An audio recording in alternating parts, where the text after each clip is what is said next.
Friends যোৱা 22/4/2025 দিনটো সঁচাই বহুত দুখ লগা।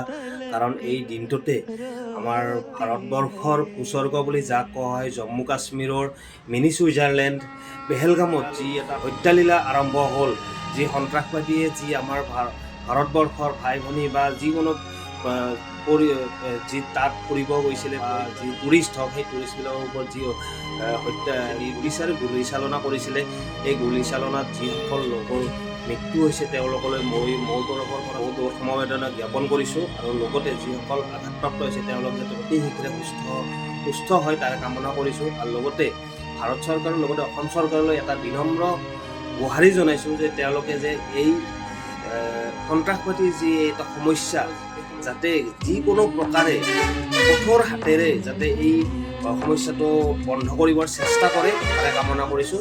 জয় আই অসম, বন্দে মাতৰম।